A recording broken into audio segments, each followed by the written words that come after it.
Welcome to the call, everybody. My name is Linda Gertie, and I'm the co-manager of Nathan Cullen's campaign to lead Canada's New Democrats.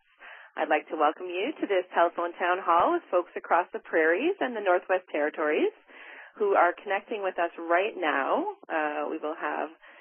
We're dialing a bunch of numbers, and we'll have hundreds of people with us in a few minutes. And we're going to facilitate a telephone town hall with all of you, getting through as many questions as possible and allowing you to interact with Nathan as much as we can in the next hour or so.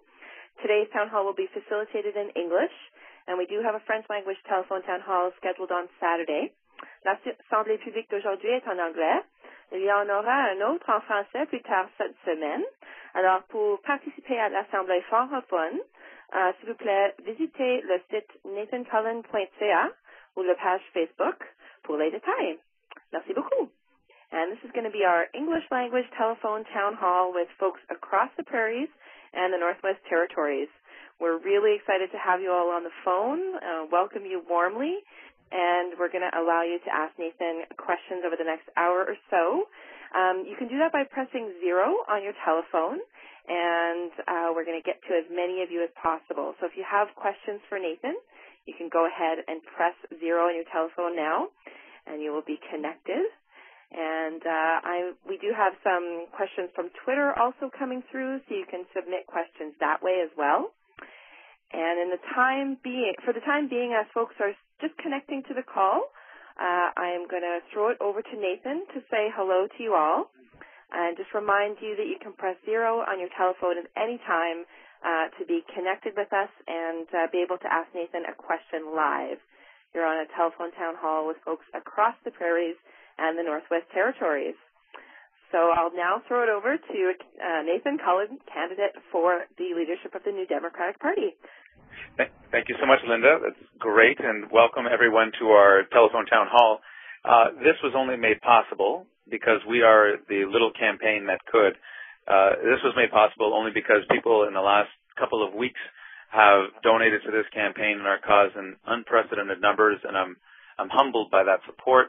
We don't have those traditional big backers for a campaign, so there isn't anyone writing the massive checks all at once. It comes from individual people right across the country who believe in an idea, believe that democracy should be something that we all support, and also believe in a vision for the country that we've been talking about for more than 6 months now as I've been crisscrossing the country.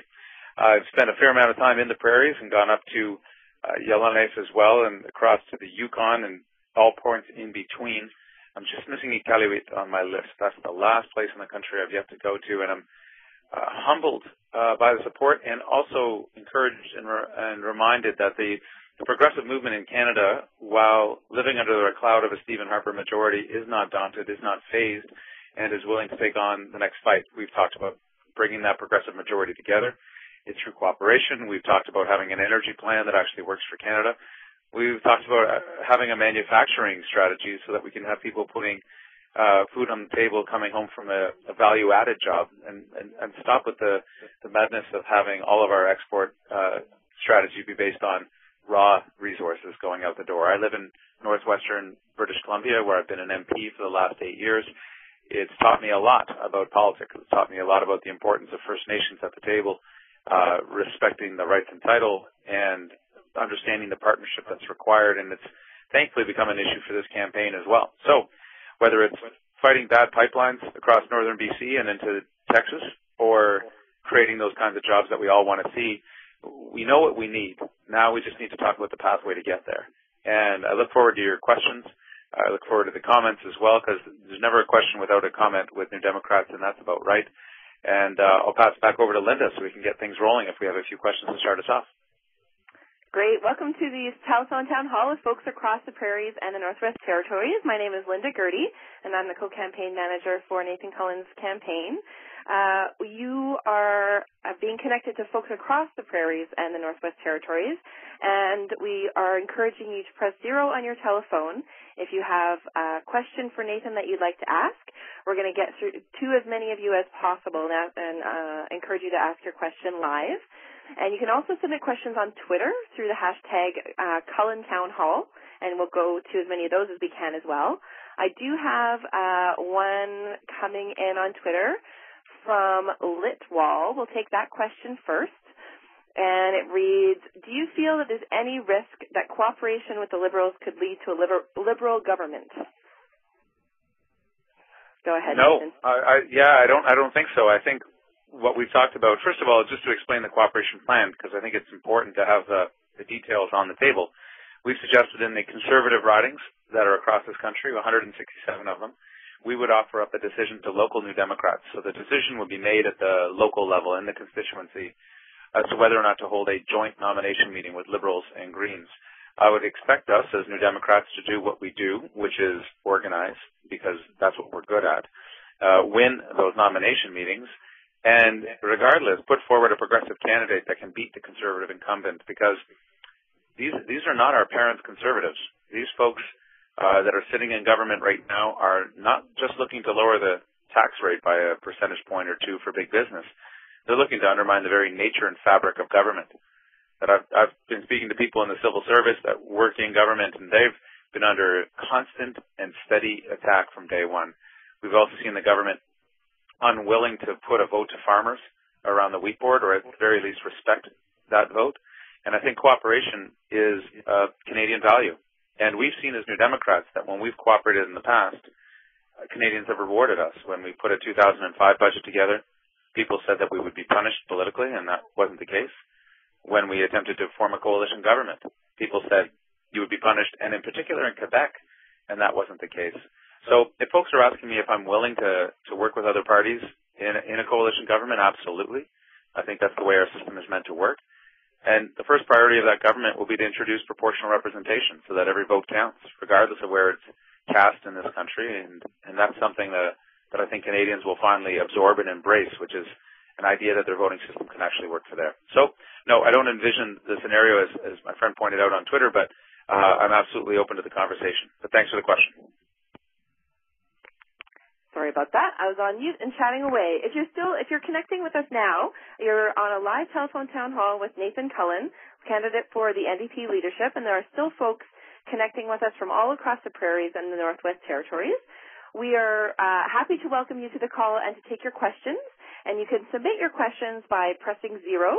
And we're going to try and get to as many of you as we can. I do have a couple of questions coming in now. So we're going to go over to Gord in Thompson, Manitoba. Go ahead with your question, Gord.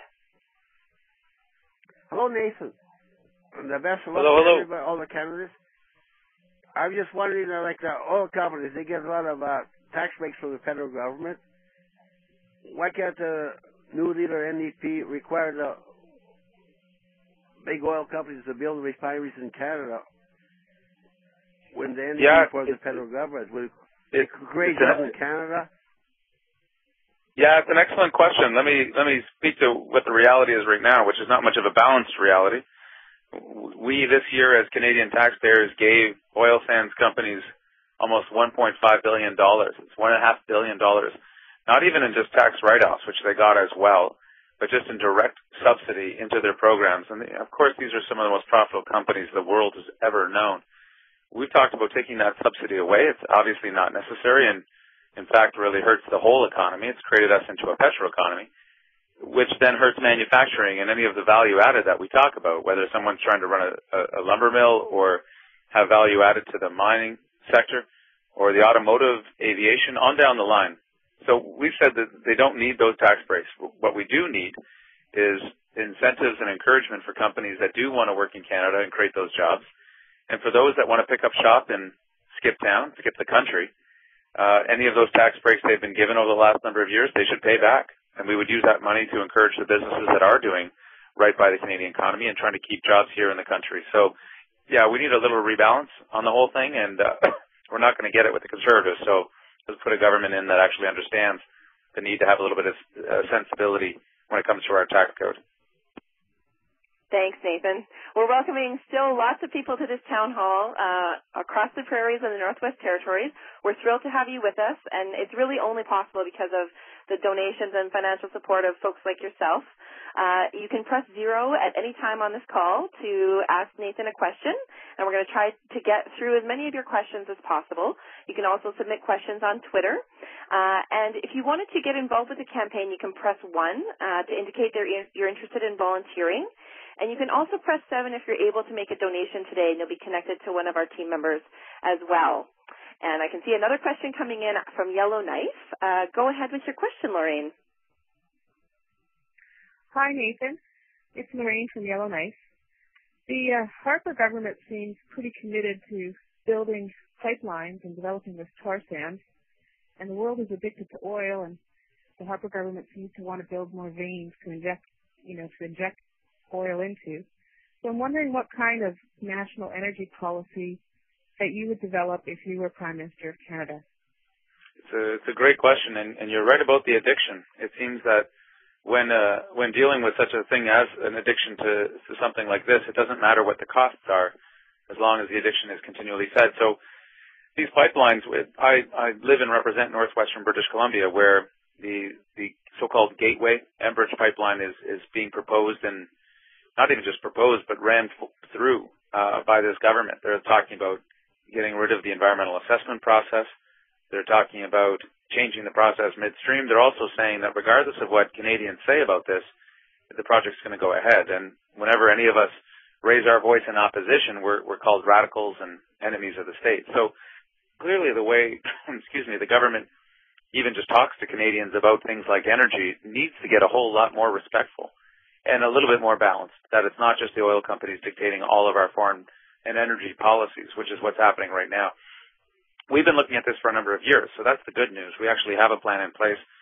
We worked very hard in the House of Commons on some legislation about pricing carbon, so putting a price on the pollution, taking that money and investing it into things like retrofits for homes and businesses, for a green energy strategy for urban transit, so we can actually have decent public transit in this country and people have the option of not driving every single day in every single place.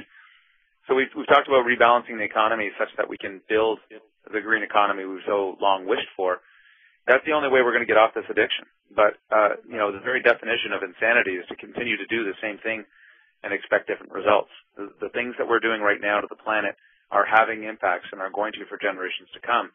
The only way and the only hope we have of moving forward and not leaving that kind of legacy behind, begin to act with the full intelligence and science and knowledge that we have, and not have governments that are so distrustful of evidence and so distrustful of Canadians raising their voice, because that is one of the fundamental issues of a democracy, is your ability to speak.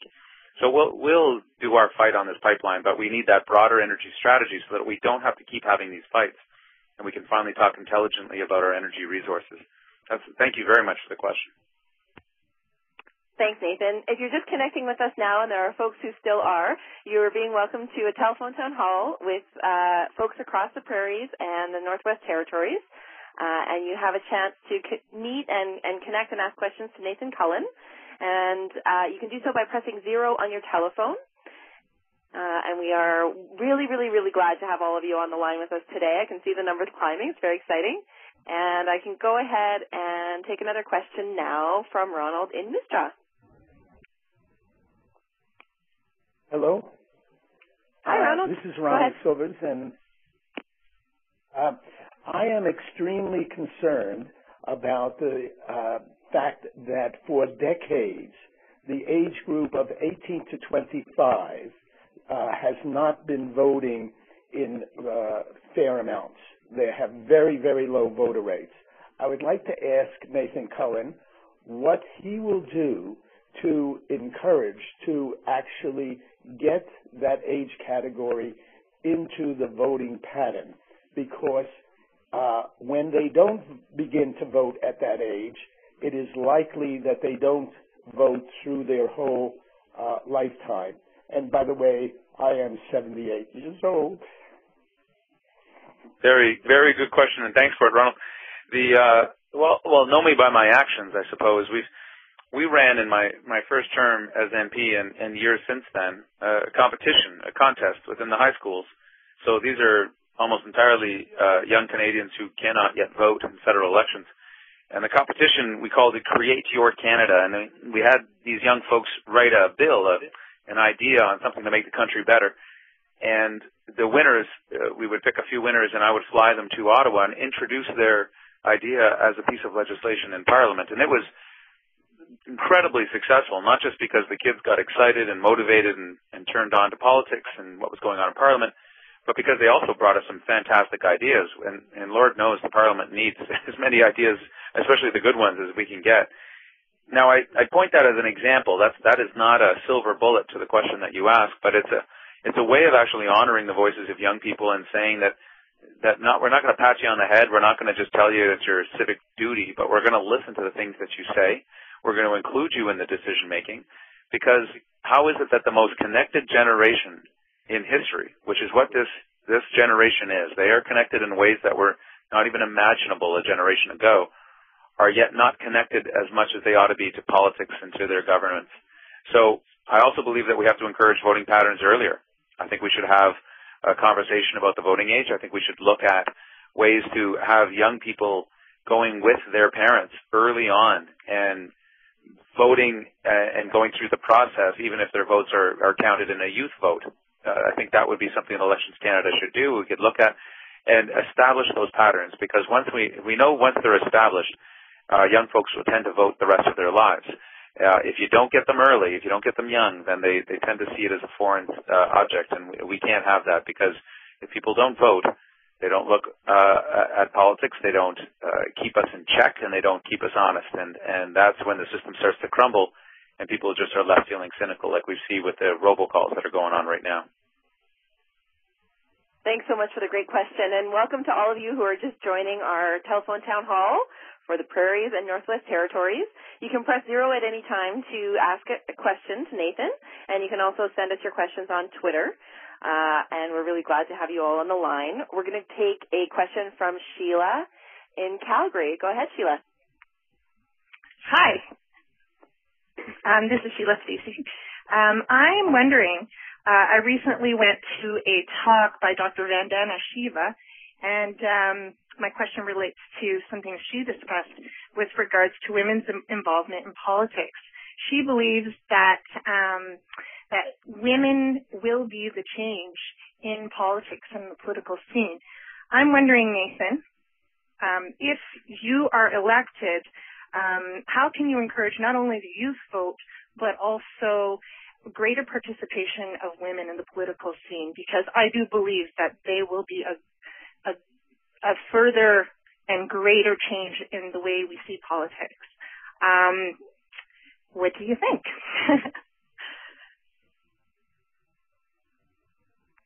I think we may have lost our candidate.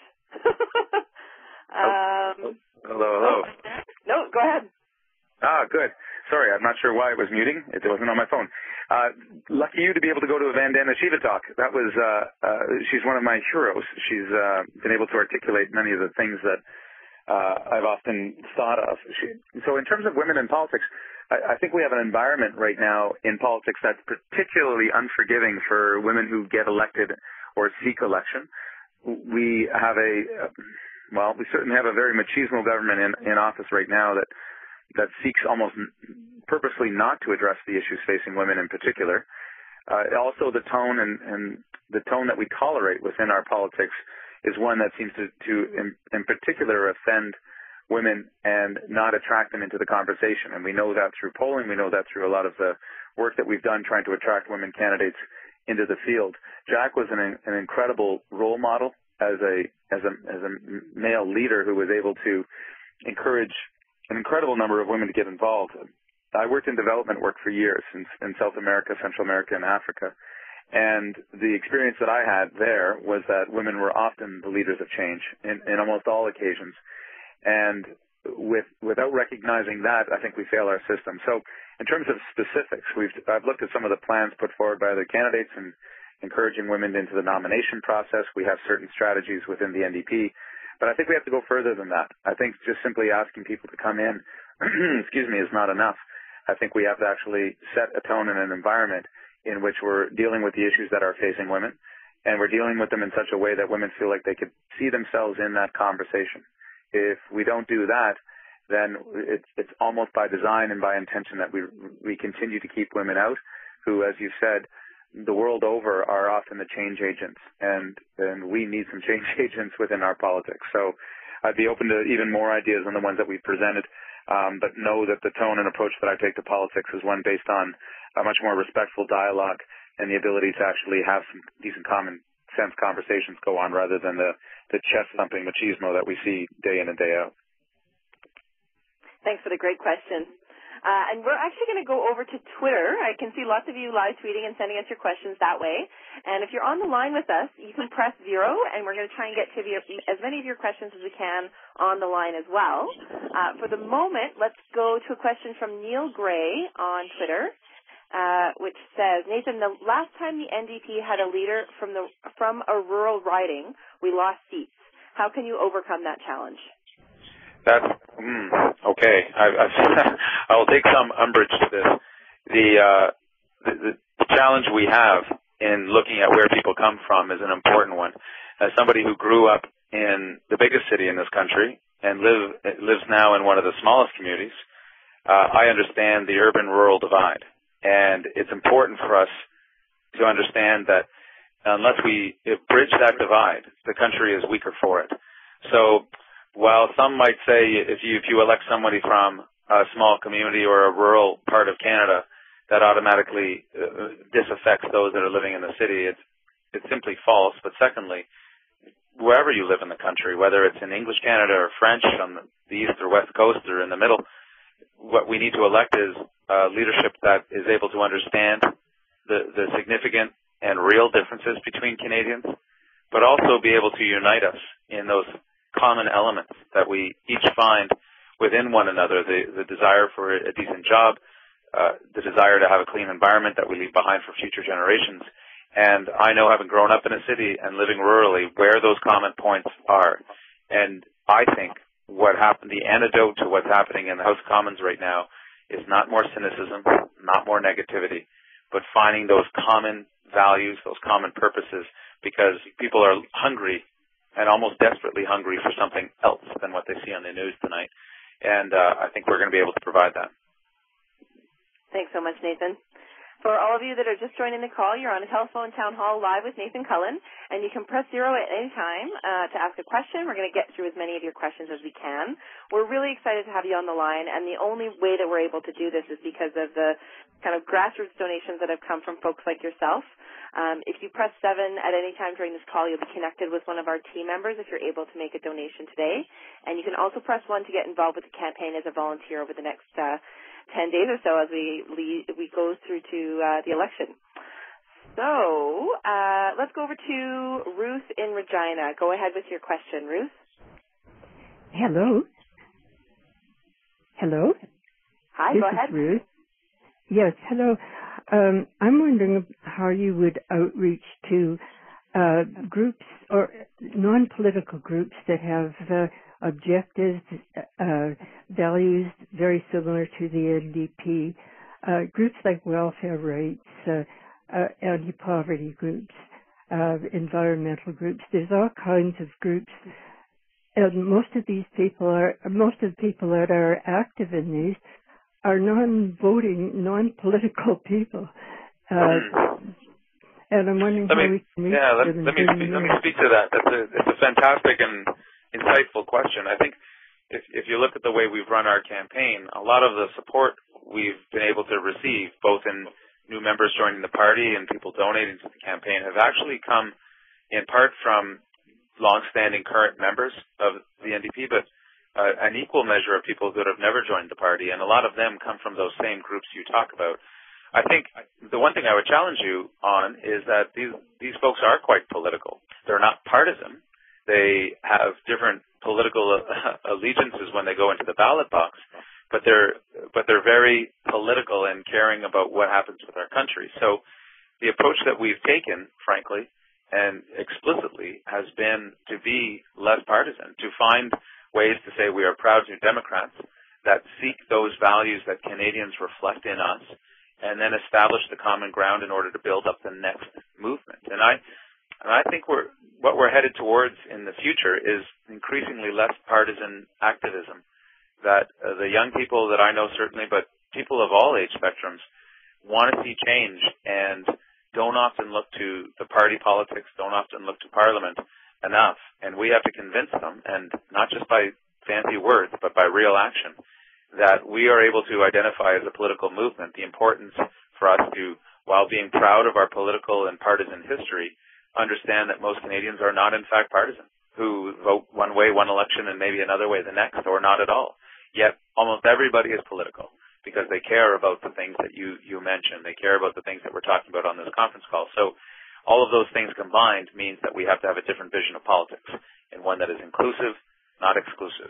And we have to recognize as parties that sometimes we're quite exclusive. So let's open the door and sincerely mean it when we do it, not just send people a bunch of words. We have to be able to walk the walk.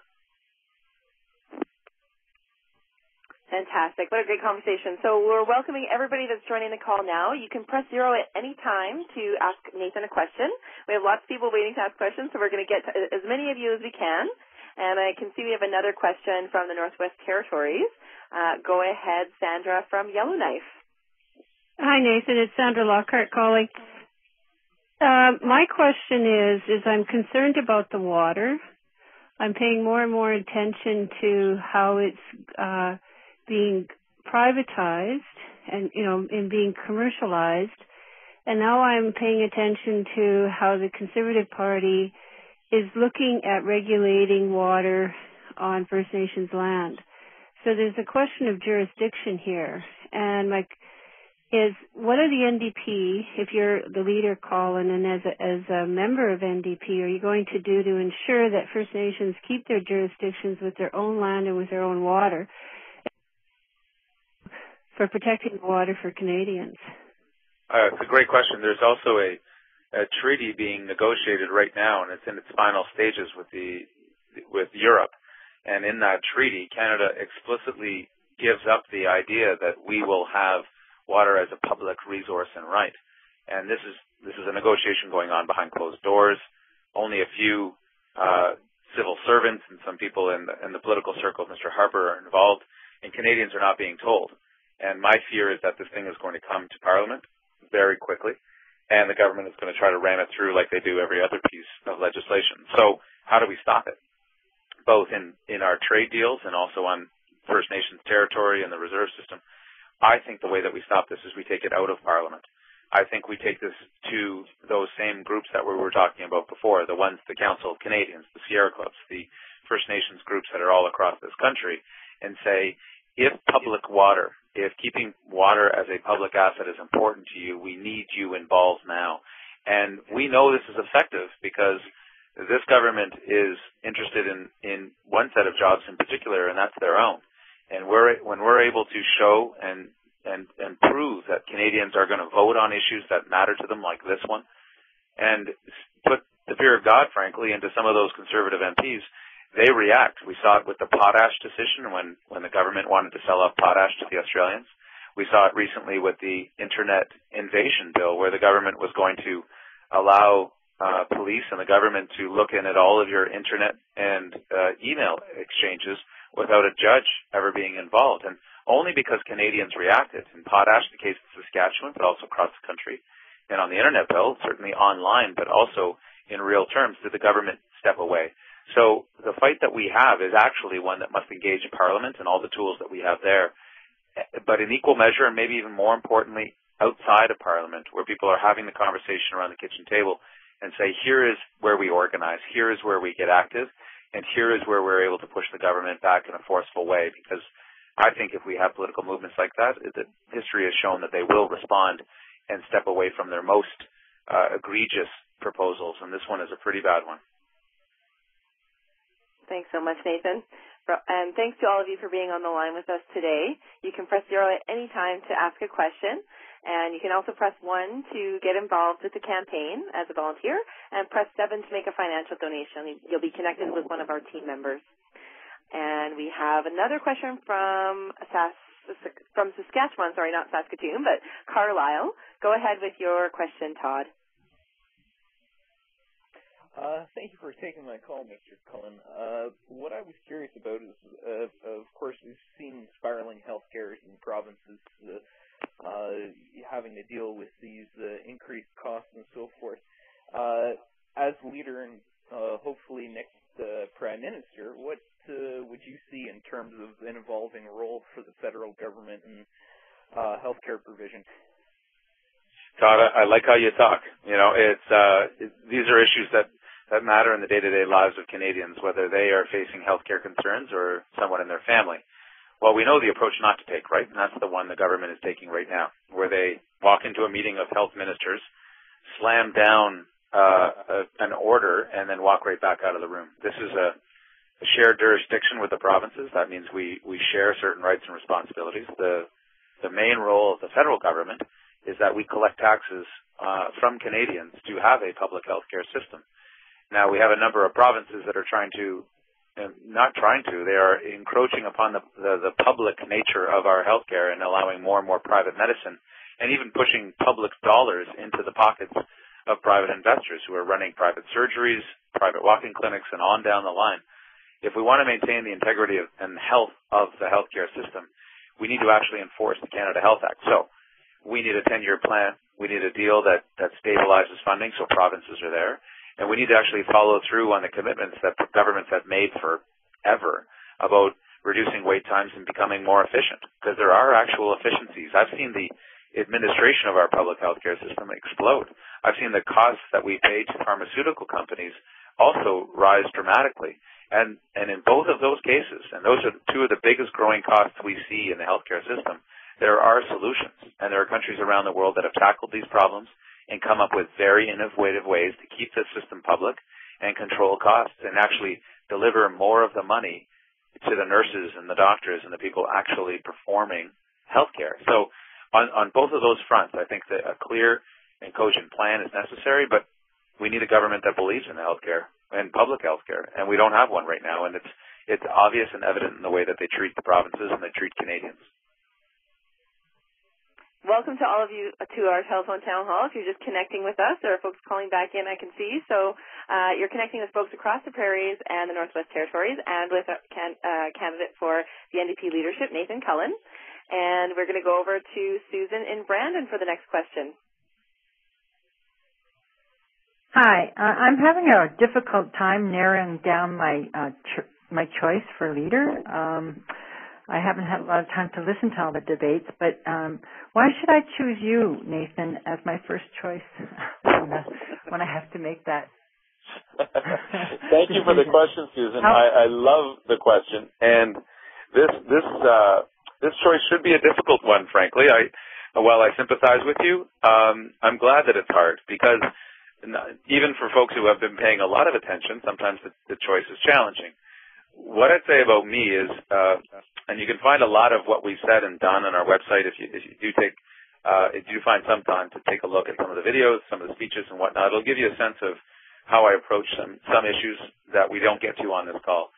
But my approach to politics comes from a grassroots kind of activist orientation. I grew up in the city. I ran a business in British Columbia when I moved here and enjoyed it, got into politics, and have been elected 4 times since.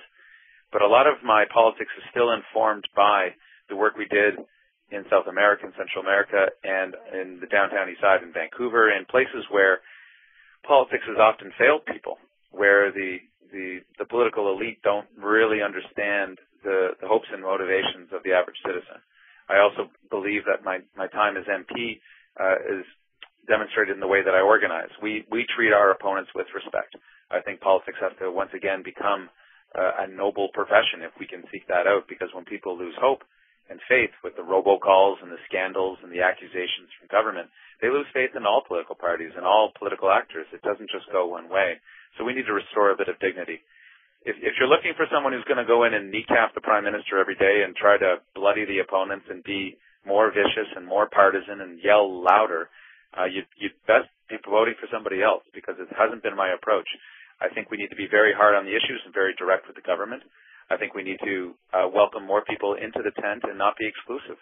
I'm a proud New Democrat. I've also said that I'm a pragmatist.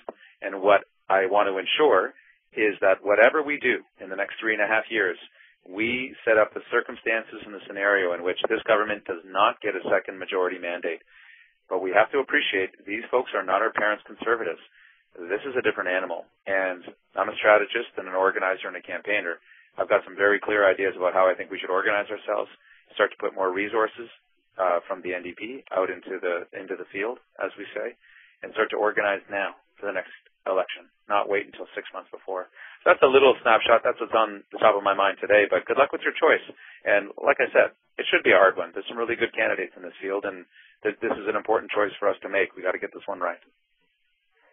It's a great question. Thanks so much for it. And if you have a question for Nathan, you can press 0. We're going to try and get to as many of you as we can. And we're going to go over right away to Doug in Assiniboia. Go ahead, Doug. Hi, Nathan. How are you doing today? I'm very well. That's good. I tend to be rather long-winded, so I'm going to try and abbreviate this as much as possible. I like what you were saying about the nonpartisanship. Okay, I've been a huge believer all my life in voting for the candidate because of where he stands on the issues that are important to me. And I don't honestly care what party he's in. Having said that, I'd like to know that he's going to keep his word. You know, after seeing everything that's happening down in the States, you know, all the promises Obama made and everything else never kept and all that kind of thing. But that's neither here nor there. The question I got for you today is, are you prepared? Because if I'm voting for you, it's going to be because I want to see you in that top office. Okay? Are you prepared to cut the strings that the puppet masters down in the States have been using to pull us into every illegal war and have our soldiers die in foreign stands for corporate America? That's basically it. Okay. It's a great question. Thank you for the preamble. It wasn't long-winded at all. I think it was right to the heart of things, and that is what kind of leadership style am I going to bring, and what kind of independence am I going to offer Canada once again when it comes to our foreign policy. I think this government's got it all backwards. I think they believe that respect is gained when we do whatever the Americans want, whatever Washington dictates. Well, I've worked in Washington, and that's the exact opposite of what gets you respect in D.C. What gets you respect is being who you are and standing up for what you believe in. Now, pursuing war should be the last option, right? We have all sorts of strings of other options available to us, and we need to pursue them rigorously. But we see it again. Our Prime Minister is out rattling the sabers on Iran, saying that we're going to take you to war unless you do this, that, and the other. Well, I'm not sure he's aware of what he's contemplating. All this tough guy talk actually has impact in the world and pushes Iran further into a place where we can't talk to them and try to stop their nuclear program. So I take no lessons other than the opposite ones from the current government. Now, I'm a proud Canadian. I'm proud of our history and tradition. And part of that tradition has been able to be independent in our actions from the United States. They're a big influence. They're very, very important. They have a massive influence on the world. But the only way Canada has an influence and anything to say to the world is if people believe that we're an independent and sovereign country. And when it comes to trade deals, when it comes to negotiating around war, it seems that this government is only too quick to give Washington whatever it wants, and thereby even further eroding our reputation and actually our influence with Washington itself. So, yeah, know me by my actions. I think that we've gotten a few things wrong in the last little while, and one of them is that we've just gotten far, far too eager and close to pull the trigger whenever somebody calls. Thanks. So great. So we still have lots and lots of you on the line from across the Prairies and Northwest Territories. We're thrilled to be able to do this call. We weren't sure we were going to be able to do it a week ago, and thanks to some of you who joined us with generous donations, we've been able to do that. So you can press 7 if you're able to make a financial contribution today, and we're going to keep going with the questions as quickly as we can so we can get to as many of you as possible. Go ahead, Neil in Winnipeg. Oh, hello. One of the things I'm concerned about is that the image of the party under Jack has peaked and has been glorious. However, I don't like what's happened since his death and the appointment of a temporary leader. We continually see Bob Ray on the media, and I realize the media is anti-NDP, but I'd like to hear what you would do to try to overcome that and to raise the image with the non-supporters, with the other people out there? I'd like to hear your comment, please. Yeah, it's an excellent question. I think we're in a conversation amongst ourselves right now. Clearly, we're talking about the direction of us. There's 132,000 New Democrats in the room that are making this choice. But the very next question and the very next conversation is actually involving a much larger group of Canadians. And if we don't talk to them about the things that they happen to care about, then we'll absolutely miss the gift that Jack left us in raising our profile and raising our opportunities to form government. So throughout this campaign, we talked about it a little earlier on the call in terms of how is it that you're approaching those Canadians on the issues that they actually care about. I think we need to talk about politics in a less partisan way. There isn't the you're with us or against us the mentality. I think that hurts the larger conversation. And the networks that we've built even just through this campaign have shown that and demonstrated, and I'm not just talking here, there's real evidence for this, that we can draw in a much broader swath of Canadians who care about things that are important to them and, as it so happens, also important to us as New Democrats. And we do that, we win. We stay fixated on a conversation about ourselves, then we lose. And so let's make sure that we can have both of those conversations, and we've been trying to in the leadership race, but even more importantly when the leadership race is over and we're ready to take the next step, because that next step is going to require a much larger group of Canadians who are willing to see the end of this government and see us as a vehicle to do it. Thanks so much for the great question. And we're going to throw it over. Just keep going so we can get to as many of you as possible. We're going to throw it over to Roxanne in Grand Prairie. Go ahead, Roxanne. Hi there. Well, I appreciate you bringing up the Canadian-European trade agreement, putting our water at risk, and the current government agenda and trying to sneak it through Parliament. I also want to ask about, with keeping in mind that our increased CO2 emissions have a direct tie-in with the Canadian economy, how does your energy plan deal with in maintaining the Canadian economy while decreasing the CO2 emissions? And do you foresee any tax breaks for green energy initiations like wind, solar, and hydro? Thank Absolutely. You. Well, excellent question.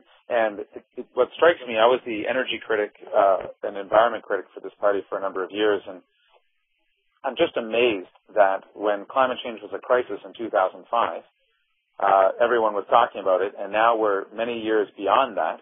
The crisis has actually gotten worse, and we're pretending like it's gone away. And we have a government that I think they absolutely don't believe that climate change is even real. So, first of all, let's get a government that acknowledges the science. And the science tells us very, very clearly that climate change is on, and this is something that we need to deal with. So the next question is how.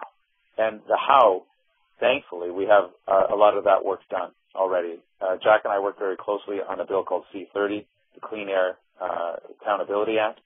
This was a critical piece of legislation that the government, of course, ignored. But we put the building blocks in place. We brought the best thinking this country has ever seen in terms of federal legislation as to how you would design such a program so that it would be equitable and actually grow the economy and stop this equation that, as carbon goes up, that's a job creator, and that's the only way it's ever going to be.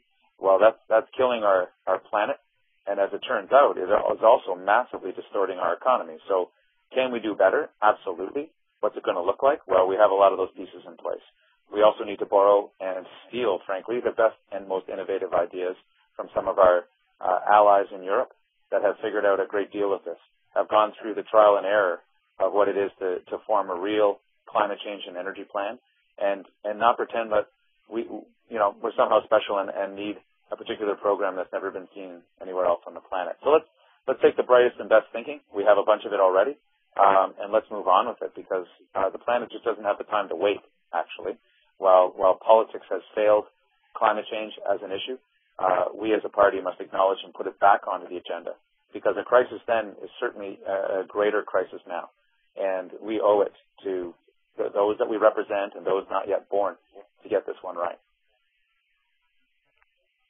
We really appreciate you all for joining us. We have Nathan Cullen, federal candidate for the NDP leadership on the line, and many, many of you across the Prairies and Northwest Territories. You can press 0 at any time to ask Nathan a question, and we're going to get to as many of you as possible. And you can also press 7 if you're able to make a financial contribution to the campaign today, or press 1 to become involved as a volunteer. And on that note, we're going to go over to Fred in Regina. Go ahead, Fred. Hi, Nathan. It's Fred Clipson here in Regina. And Nathan, I like your approach to uniting the left because we saw how successful Harper was in doing that in the right, and with 38% of the vote, he got a majority, and we got to do something about that. So I'm hopeful that your approach is going to prevail. But that said, I was a candidate last spring here in Regina Qu'Appelle for the NDP, and there's not a lot of liberal support here in Saskatchewan. So uniting the left is a marginal strategy, if I can say that, here in Saskatchewan. How are we going to regain seats in Saskatchewan?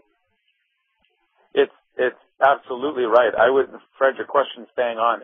As somebody who comes from the West, I think it's a failed policy to say that's all it takes, because out here we fight conservatives, and sometimes there's not a lot of liberal vote to be talked about, right? So fair enough. Let's focus on who the opponents are and make sure we're talking about those issues. Well, one thing that I lament that we fought so many elections on in Saskatchewan and other parts of Western Canada was on the gun registry, which the government used quite methodically to wedge Canadians apart, one from the other. And it was a very difficult issue, frankly, for our party. We struggled with this. It was one of those issues Jack and I spent a lot of time on, trying to find the common ground, talk about gun control and not upset rural and Western Canadians as the registry had so purposely done. Now, what comes next? I think, well, first of all, talk about gun control without talking about the gun registry explicitly in terms of bringing it right back. Because if that's our only message to Western Canadians, I worry, because we're going to go right back into a conversation that we just try to get ourselves out of after many years.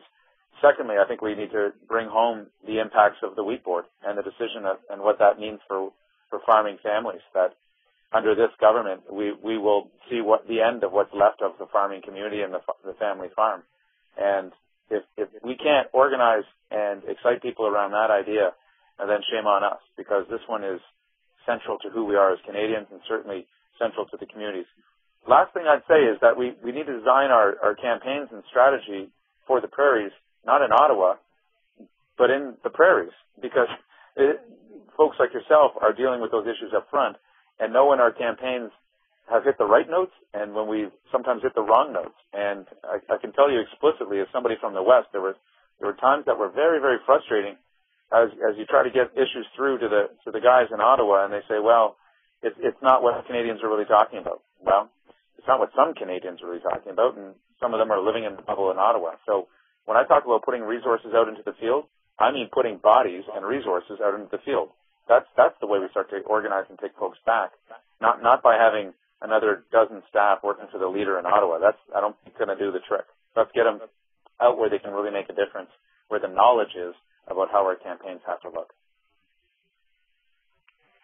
Thanks so much for being with us, everybody. I think we have time for a few more questions.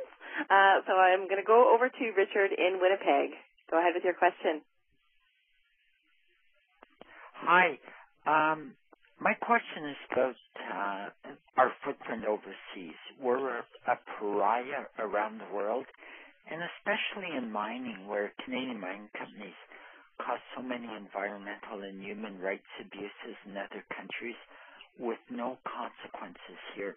Even gotten to the point of CEDA money being used to be given to Canadian NGOs to partner with mining companies in Burkina Faso or otherwise to make them look good. It's a horrible misuse and just all around. What will you do about that, Nathan? Well, it's a really good question, because as somebody who both lives in a part of Canada that does a fair amount of mining, as well as somebody who's lived overseas and watched Canadian firms, I've seen the good, I've seen the bad, and I've seen the ugly. I don't think it's appropriate for us as a government to be funding a public relations campaign for anybody, particularly mining outfits in oil and gas, which is a great deal of where our money is going right now. It's not as if these companies don't have their own money to make pretty brochures and talk to the public. They have all the resources that they need. So we should be using Canadian consulates, our foreign aid budget, for what it's intended for, which is to actually help people who need help. That being said, there are good ways to do mining, and there are places in the world that want Canadian companies, but it has to be done in ways that actually work for the environment and for the local economy. And to me, it really doesn't matter whether it's Burkina Faso or northern Manitoba. The standards should be the same. Our expectations of those companies should be exactly the same, and they shouldn't be taking advantage of, maybe looser environmental standards or a government that's more pliant. That's not the reason to go mining in a certain country. And those companies that do operate that way, well, they should get absolutely no support from the Canadian government, because they're in fact not just hurting people in those developing countries, but they're also desperately hurting Canada's reputation and our ability to be a stakeholder anywhere in the world. Thanks so much to everybody for being on the line with us. You're with Nathan Cullen, candidate for the federal NDP leadership, and we are taking live questions for at least the next few minutes. We're going to go over to Benji in Regina. Go ahead, Benji. Hi, Nathan. It's Benji from Regina calling. My question is in regards to allowing MPs to vote according to what their constituency wants them to vote, and not necessarily what the party line is. And I'm just going to give you an example of a scenario that I've seen watching Question Period, where I think the NDP made a huge mistake, and that was in regards to Fred Klipshan's comments about the long gun registry. We had two MPs that voted with the Conservatives on it, and as far as I'm concerned, clearly in this country there's a majority of people that don't want it. I'm not saying that I'm for that or against that, but the majority voted. They're getting rid of it. They're going to get rid of it. Are there things that should be kept? Probably. But I think it hurt the party's image when we chastised two of our northern MPs for voting with the governing party. Well, allow me to say, and I said this in the papers, so I'm not just saying it here on a telephone call with you. I very much disagreed with the way the party handled that issue. I think there is a bond, there needs to be a bond between MPs and their constituents. And when we send people into elections and allow them to make promises, which we did around this particular issue, and people get distracted. They think the issue is actually about guns. It's not. The issue is actually about integrity and the ability of somebody to keep their word, and the ability of us to say, when you vote for a New Democrat, you're going to vote for somebody who will keep their word. If we ask people to run in elections and make those commitments, then we should allow them to keep those commitments. And I was very discouraged with the way that things rolled out. I think it could have been avoided. Under my leadership, it would have been avoided, because it's as much about the issue itself as it is about the question of how is it that MPs are allowed to keep their faith.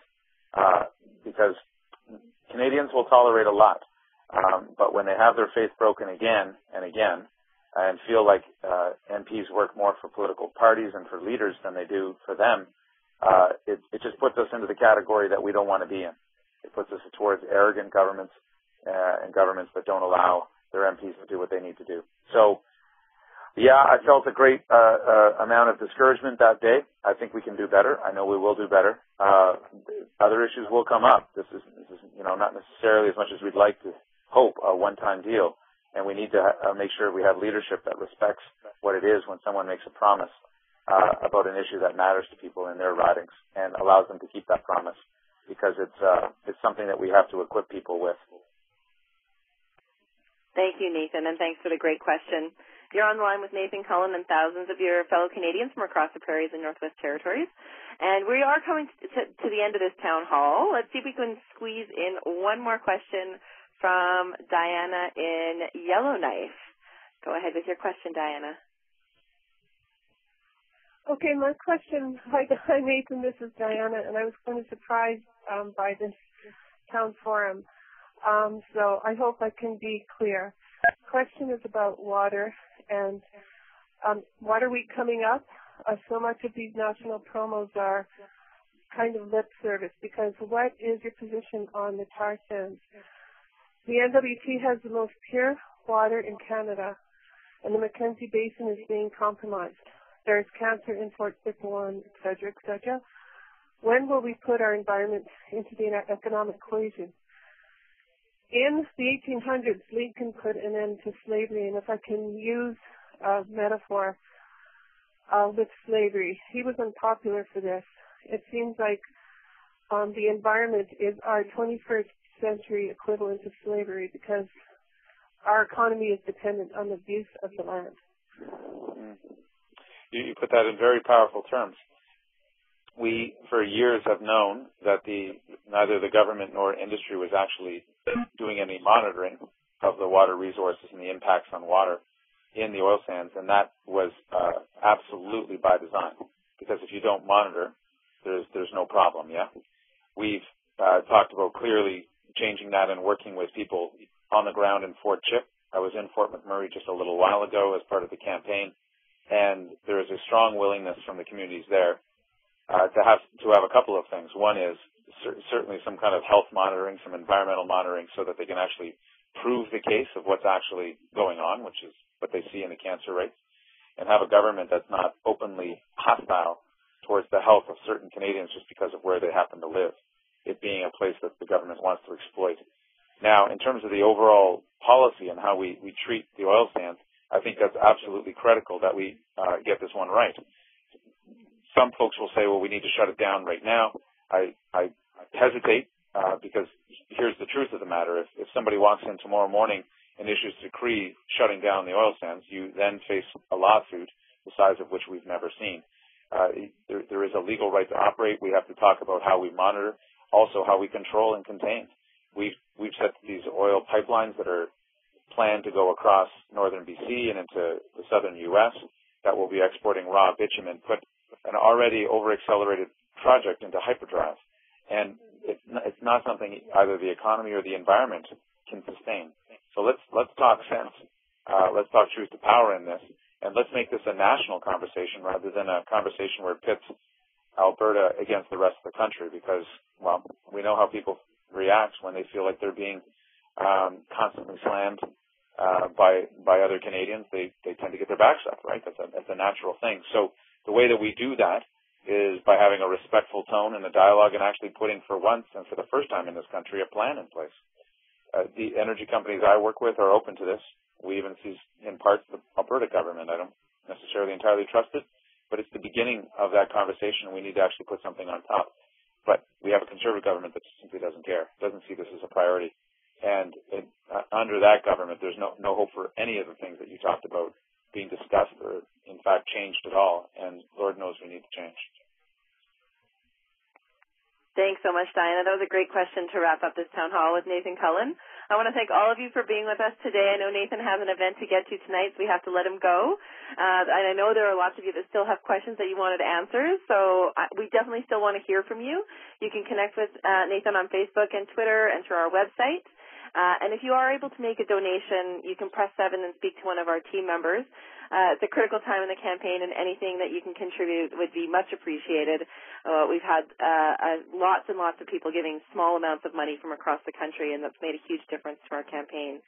So thanks to all of you for joining us. Thanks to Nathan. I'll just hand it back over to him now for kind of a final message for the evening. As is my expectation and is typical of the region, this has been a series of one of the most direct and honest conversations that we've had about politics on one of these to this point. I really, really appreciate the questions and what underlies the questions, which is a deep and abiding concern in where our country is going and how do we get out of this political mess that we've allowed to be created. I mean, this government's got to be stopped. We all agree on that. We all also agree on the kinds of measures that we would bring in large part as a progressive government. Now let's get this decision right. It's only a little while yet to go in this leadership race. As somebody said on the call, it's a hard choice. It ought to be. There's some really good candidates in this race. I have a great deal of respect for all of them, and I wish everybody luck in that decision. It's in your hands now. There's no one else but you making the call. But thank you, everybody. Thanks, Linda, for hosting. This is my kind of conversation. Thanks, Nathan, and thanks to everyone for being with us. We're going to leave this call open for a little while longer. If you press 7, you'll be connected with one of our team members. And really, really appreciate all of you spending the time with us. And good luck making your decision, as Nathan said. Thanks for joining us. Good night.